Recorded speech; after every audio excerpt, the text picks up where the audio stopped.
Is how to permanently delete a YouTube channel. So there is very simple steps.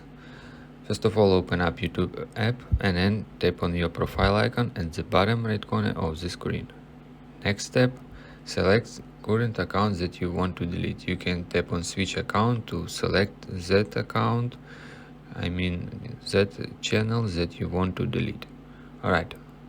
Next step, tap on the gear icon at the top right corner of the screen. Once you're here, tap on Manage All History. From this specific menu, tap on your profile icon over here at the top right. Once you're here, tap on Manage Account.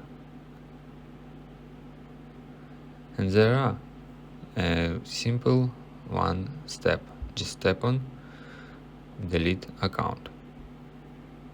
Enter your current password, tap on Next, and then confirm deleting your YouTube channel.